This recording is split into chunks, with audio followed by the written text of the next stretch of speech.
This is Alex Habersham, publisher of the new Macon, Middle Georgia Black Pages and Resource Guide. The 2019-2020 edition is available in print and online. So you don't want to miss the opportunity to view this book.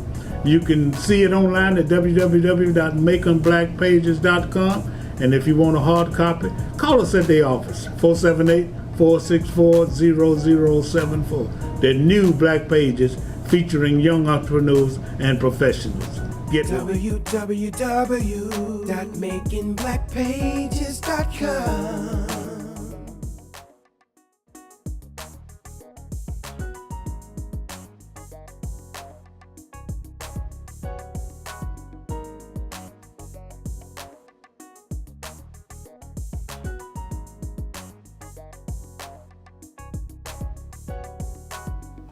I remember several years ago, I had the opportunity to visit a young lady who was teaching a class down near DFAX. You know, that was a special facility. And, you know, the interesting thing about that this was a special program for young ladies who I think were pregnant. Or parents. You know, or they were parents. And they had this phenomenal teacher, you know, who was there relating to and teaching and interacting with these young people. And you could tell just from that atmosphere that they really loved and appreciated her. And that teacher was Miss Mary Whitfield, you know, who has been involved in education for a number of years. And I'm not going to try to tell you how many, but let's just say it was more than a few. And she has an impeccable reputation as it relates to teaching and interacting with students. Consequently and subsequently, she thought it would not be robbery if she utilized a methodology of recording some of those experiences as it relates to challenges and other factors of education during a certain period of time.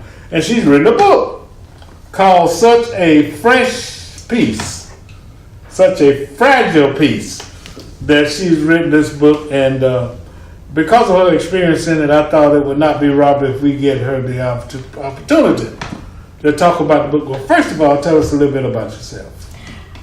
I retired from the Bibb County school system in 1999 after teaching 30 years and being a librarian for 1 year in Wilcox County. Now they are media specialists. And after that year of retirement, I went back and revised a book that I had basically written before I retired. Wow. Just had not taken the time to get all the details, do all the research that is necessary to make sure your historical information is accurate. Even though it's a fictional account, you still need to make sure that if you say this happened in 1989, that it actually happened in 1989. Right. If you say this was the fashion of 1990, you need to make sure that that was the fashion. So I spent that first year after retirement virtually wrapping my head around the characters in this book, Such a Fragile Piece. And as I said, even though it's a fictional account, it takes into account so much of what I heard growing up from my grandparents. I heard from my teachers as I went through school. In many cases, things I heard from my students, even though the book is not autobiographical nor biographical. It's true fiction, but those voices stayed in my head. And therefore, I was able to become so involved in their lives, the lives of the characters, that they actually started writing their own story. Wow, wow. So tell us a little bit about the journey or the story that's in Such a Fragile Piece. The main character in this book is a young man named Antonio. He's a senior in high school in a fictional place called Ponce, Georgia, which is somewhere near Hawkinsville and Perry, somewhere in that area. And Antonio comes from an unusually strong African-American family. His parents are upward mobile. Their jobs at that time are the result of advances being made through education as well as some of the political changes that are taking place by this era. And so Antonio is I call him, he inherits, he is the heir of all that his parents have put into him, with his grandparents, as well as the community. Wow. But he's smart, bright, very involved, but he doesn't quite understand the impact of what he has received as these gifts from his parents or his community. And so Antonio goes through life with all of these advantages, and not rebellious, but still not quite getting it. And I'm sure all of us have seen people like that. But he will come to a place in his life where all those gifts will be needed for him to be able to persevere through a major trial in his life. That's outstanding. Now, who do you think would most enjoy reading this book? I tried to figure that out a few minutes ago. You can say it's adult fiction, young adult fiction. It's a great story. That's what I tell people. It is such a interwoven story on so many levels that I think almost anyone would be interested. In fact, my next promotion of this book will be as a graduation present. I think this book would be so meaningful to any high school senior who is about to enter the world, a world that is shaped so much by factors that they have no control over. But there are some things that they do have control over. And I think the lessons that are spoken through his grandparents, who are unusual grandparents, the lessons that are spoken through his parents, I think all of these would reach almost any audience. That's kind of outstanding. And what we're going to do, we're going to take a break. And when we come back, we're going to talk about how one can get the book and when you're going to have book signings and things of that nature. This is a call to action. Call to action. I'm your host, Alex Havisham. I'm interviewing Miss Mary Whitfield, author of Such a Fragile Piece. We'll be right back. I tell you, I was bumming and fumbling today, getting the title wrong. I would definitely like for you to discuss why you chose that era. Okay. Put what was going on in the country, look at the era that made you want to do that. And also, as Ms. Everton said, you know, we'll sign things of that nature, how people can get a copy. Okay. How much time we got? We have 6 minutes. Okay. Good. You ready? Give me 1 second if you're ready.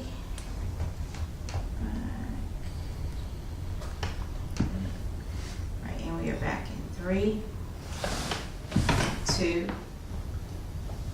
We're back. I'm back with Miss Mary Whitfield, accomplished author, educator, and she didn't mention the nonprofit organization, the Manor of Hope, that she spearheads in this community, and she's just very involved.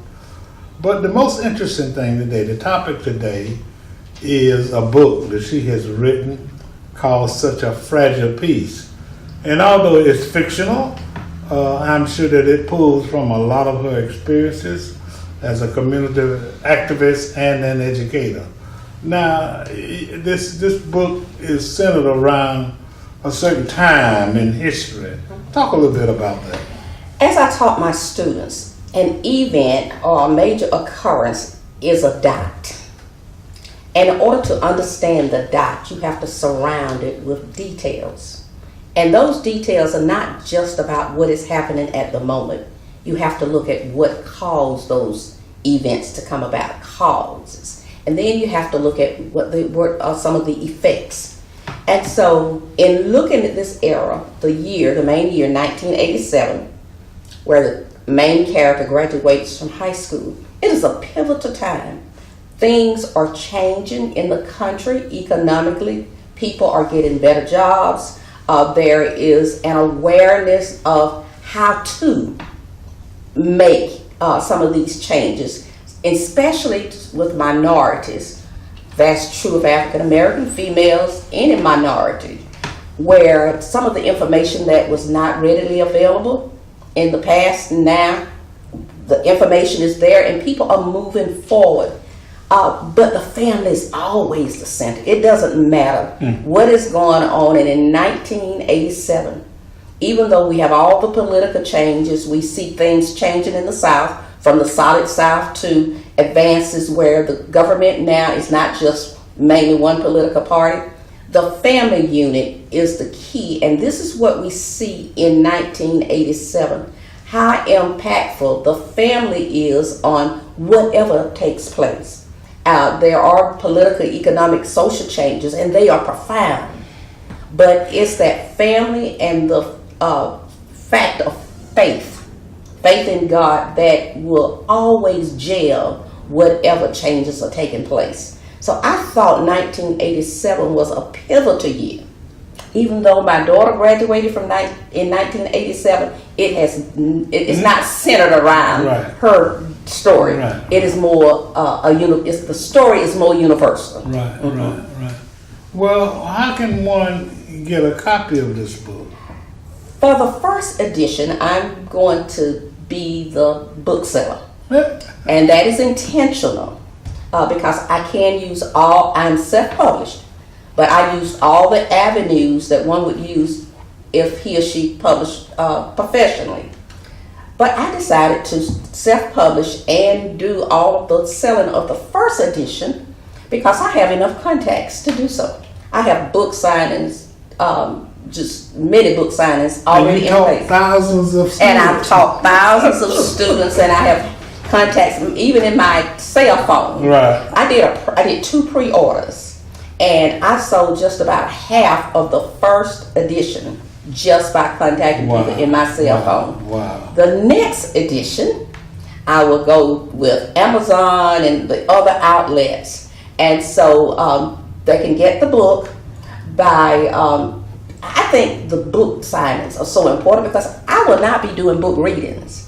We will be discussing the time periods. Right. And so I think that is their best avenue. I'm shipping books all over the country, but I just encourage local people to come to the book signings. Well, which will be? Some of them are private, but so let me give you the public ones. Okay. On Wednesday, April 17th, I will be at the Nola Brantley Library in Warner Robins at 6 p.m. doing a book signing. On Friday, April 19th, I will be at Hair Expo doing a book signing. T. Lynn Harris tapped into that market years ago, and that's a very lucrative market. On March the 4th, that will be the largest book signing event. You don't mean March. Oh, April, thank you. April. You don't mean April either. Oh, May. I am moving out. You're right, Alice. Thank you. May 4th. Okay. Saturday, May 4th. Okay. I will be at Lundy Chapel Baptist Church from 2 to 4 p.m. And I have sent out messages to my former students. And of course, I have students from public school. I have students from my Sunday school classes. So this opens up a whole clientele. Right. Okay, now if a person wanted to get in contact with you or wanted to get more information, what would be the resource for that?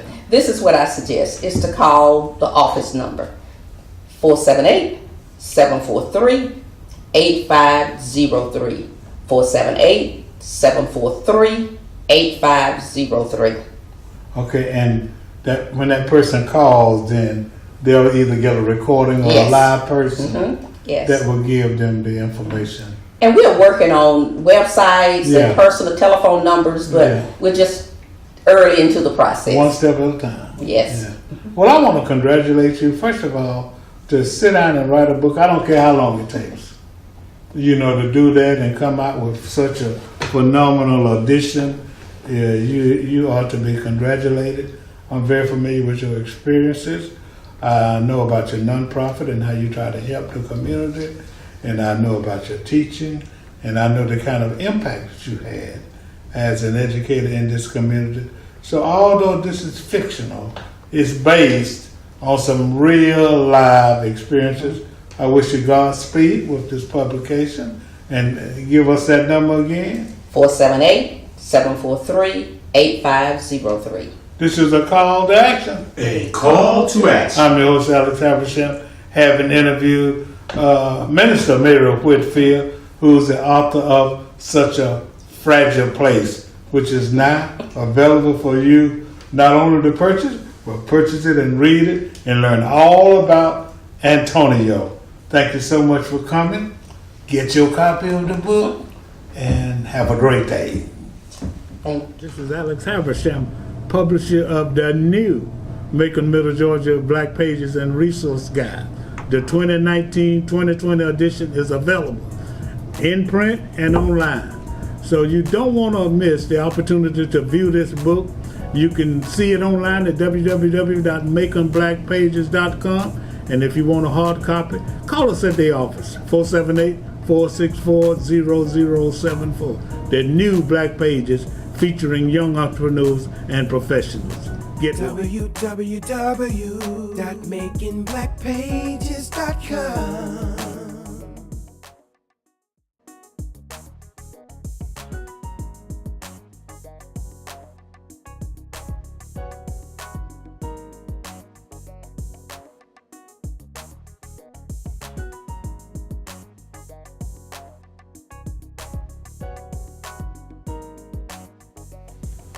Too often we kind of are not familiar enough with many of the good things that are going on in the community, many of the resources that are available in the community for several different projects and activities. So every chance I get, I get a lot of joy out of bringing information about certain elements of the community, certain organization and our activity.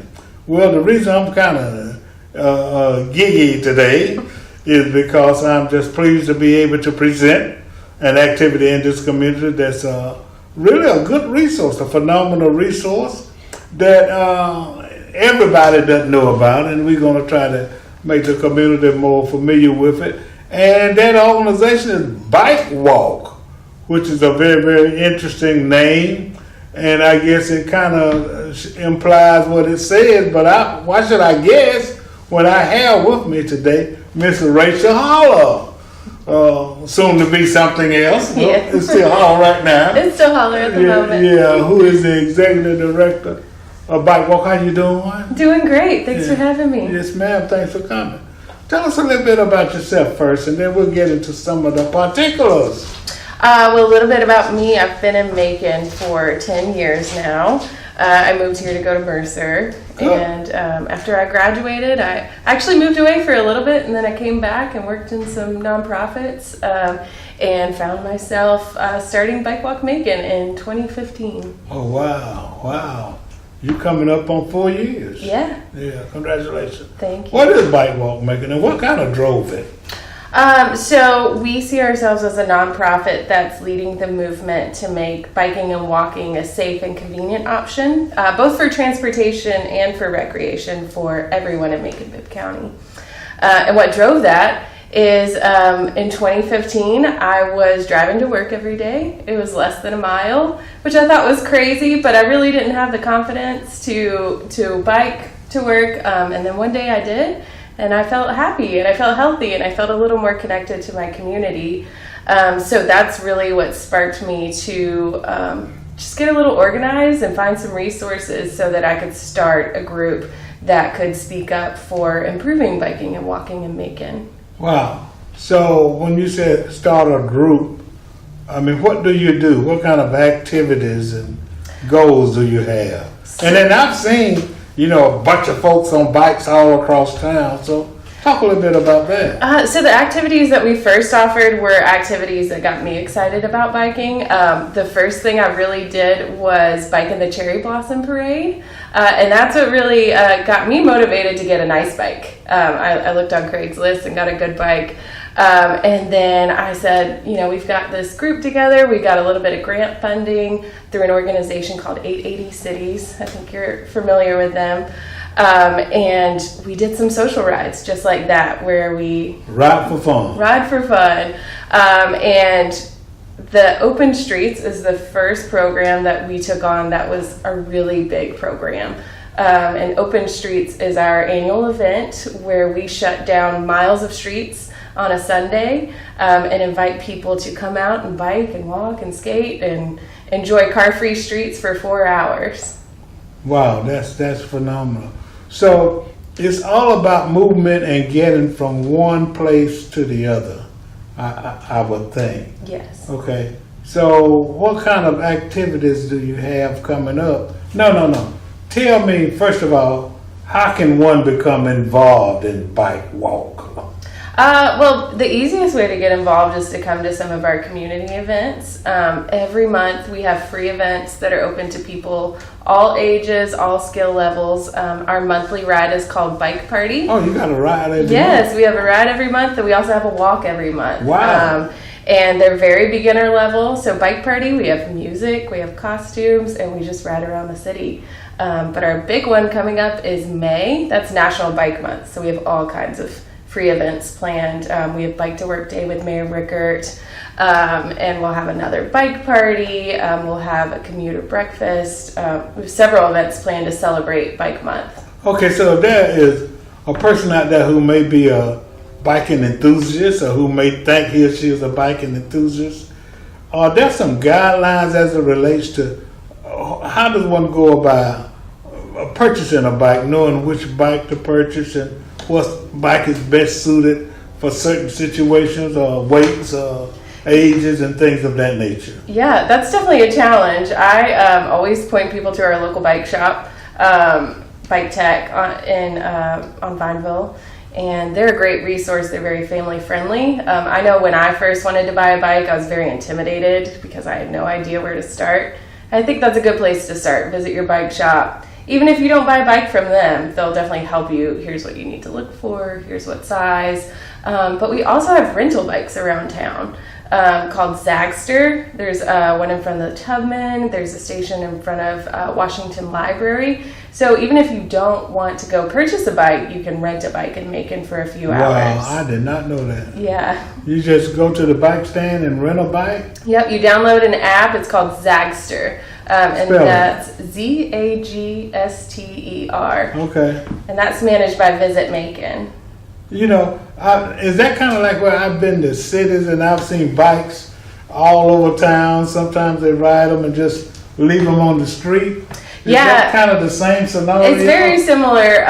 The difference is they have docking stations. So if you rent it from there, you either have to return it to the library or return it to the Tubman. Okay, so you can't just leave it on the street. You can't leave it on the street. Yeah. It's growing and changing every day, so Wow. maybe one day Macon will be Well, there. that's okay. That's okay. Okay, well, what does one need to do in order to get in touch with you? How can one?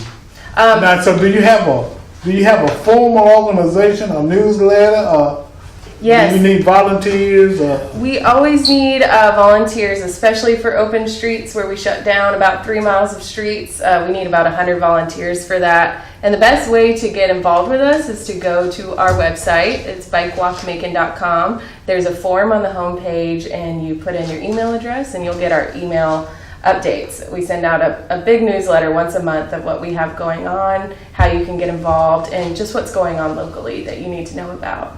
Well, it's really refreshing to know that, you know, there are all kinds of activities going on in the community which are geared.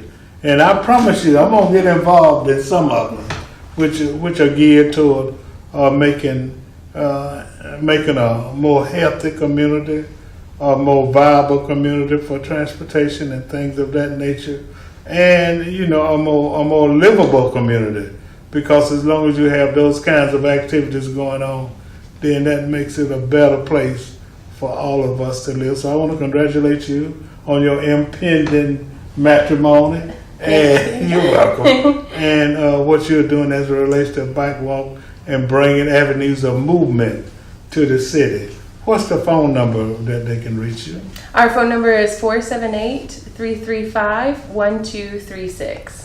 And is there a website? Yes, bikewalkmacon.com. It's the same for all of our social media channels also, Bikewalk This is a call to action. A call to action. I'm your host, Alex Havisham, having interviewed Miss Rachel Hollar, the Executive Director of Bike Walk Macon. There's an opportunity for you to get involved and not only volunteer to help a phenomenal organization, but also to kind of get to moving yourself.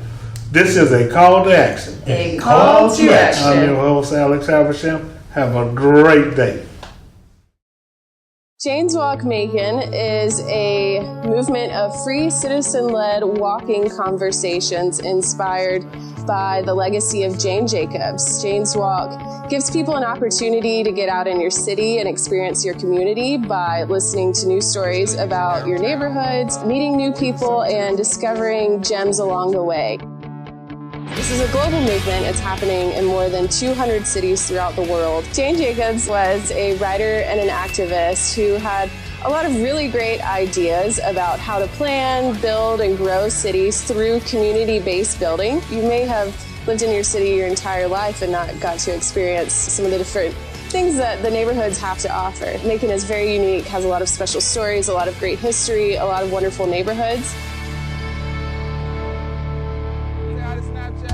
What this Jane's Walk program did for Gateway Heights and Urban Agri-Hood is it allowed our neighborhoods to be on showcase. It allowed them to be front street. It allows people to come into neighborhoods that they may not be used to or know what exists and really hear the stories directly from the people.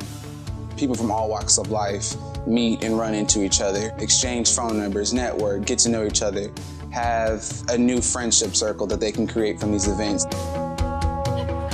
My goal with these walks are to expose that, anybody can connect to downtown. There's something for everyone. There's a lot of memories here and a lot of memories that will be made here. We welcome everybody to get involved with Jane's Walk. It's free. We encourage you to either lead a walk. If you have a story to tell about your neighborhood, your community, if you don't want to be a part of leading a story, you can participate in someone else's story. We invite you to come out, join a walk. There's no registration, it's free, and just get to know other people in your community.